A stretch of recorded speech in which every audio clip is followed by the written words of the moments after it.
We are live with Kelly Chase, Darren Panger. This is Blues Game Day Live, my friend. We're at Scott Trade Center. And I'm feeling taller and taller than ever. You look because I am man. taller than you ever. You are tall. Huh? Man. You could Thanks, big boy. Eat an apple off my head right now. Maybe a cantaloupe. Of course. We got a big tilt You'd here. want it to be a cheeseburger. I would love. You know what? It doesn't sound so bad. Big tilt tonight. Obviously the Arizona Coyotes aren't a team in the standings, but they're a team that's coached by a legitimate winner in Rick Tocchet.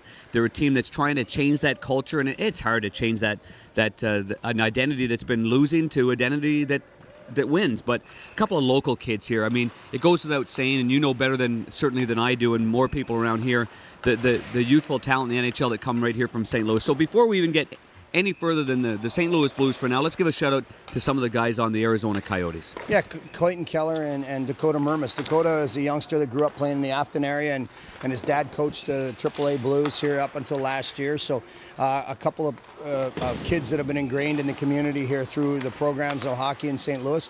And so it's exciting for those two youngsters, and Dakota especially undrafted, played for the London Knights.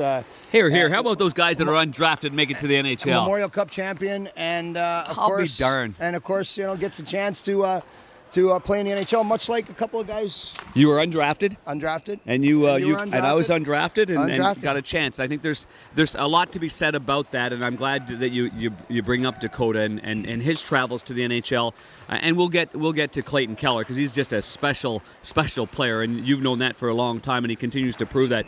But as far as playing here in St. Louis, we saw it last year. It was amazing that Clayton got to play his first game right here in St. Louis, and now you're looking at the 5th game ever.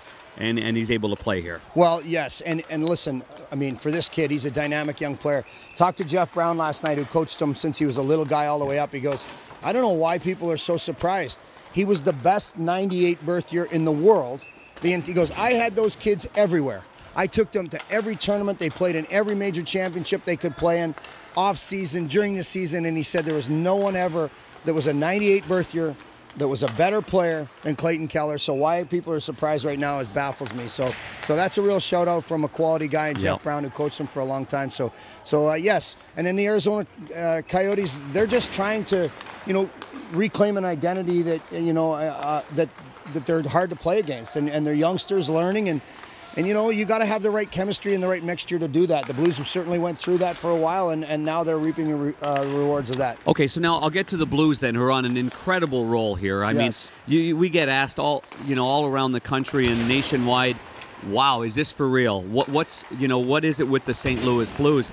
I said it earlier this morning. I'm not sure if we've even seen their A+ game yet. Is that fair for me to say that? Because they played so great, but yet I think there's still way more in the tank for this team. Well, I matched them up a lot with our 99 2000 year, the President's Cup team, because we were supposed to be good, but we weren't supposed to be the best team in the league over the course of the regular season.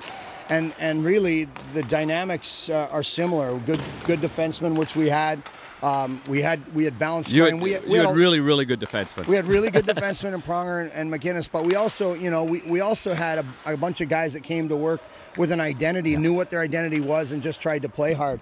And for me, that's what's going on with this group. I don't think I've seen them play better than they played in the last hockey game against a very good New Jersey team, where they just, I know it's a cliche, but stuck with the process until eventually there was breakdowns and they scored. And for a team that should have been pushing the other way in New Jersey for the last 6 minutes, St. Louis dominated that hockey game with just repetitive, soft chips and pounding along the boards and turning back up and making plays and having the confidence to do it.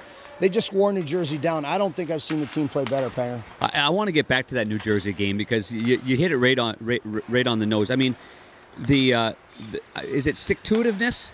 Is it patience? Is it calmness? Is it just believing in one another? Maturity. The bench doesn't get rattled. No, maturity. They do not get rattled down there on the bench. They just, the support from Craig Berube and Mike Yeo and Daryl Sador is just, it seems like it's just like, keep her going, boys. Yeah. Keep her going. We'll wear them down. It's 1-0 right now. We'll get it to 1-1. And then we'll make 2-1, and then we'll grind it out. And if we need just 1 point, 2 points, whatever it takes. Right. No, I agree with you. And I think it's maturity that with what you just talked about.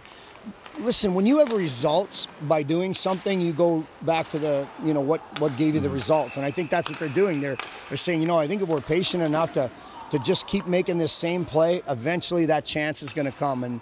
And listen, Vladdy hasn't even got hot yet. That's what I Bouwmeester's mean not by a- there's more gas in the tank here. Bouwmeester's not, Here. on the team right now. Berglund's not our third Bergie's line not or our- second line center. Right. There's a lot of things that are gonna make this team mature even more in this season, and all teams are gonna grow. They're gonna have their dips, and I'm sure the Blues will have theirs. It's how fast they correct it, but the confidence that they're playing with right now, it can be corrected fairly fast. Okay, I want to throw a shout out here to Robert Bortuzzo here on Blues Game Day Live. We talk about every defenseman because Right. every single game someone different steps up to the plate. His game in New Jersey against a real fast, speedy team that we knew that was going to be the game, yet people have talked about Robert Bortuzzo is in those quick games. Does he have the feet?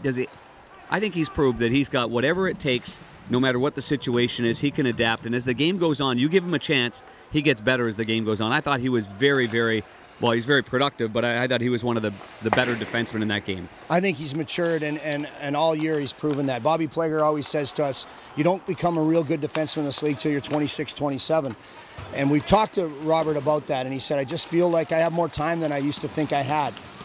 Spoke with John McLean and Rick Tocchet last night for a bit, just in the late afternoon, and sat down with them, and they were talking to me, and they said, and we brought this exact scenario up about defensemen maturing and them having a young defense, and I said, look at Robert Bortuzzo, and they both looked at each other and said, we just talked about this. Yep. We just talked about how well Robert Bortuzzo was playing. So it's around the league there. He's gaining some recognition for his hard work and his patience and his ability to be tough to play against and his range.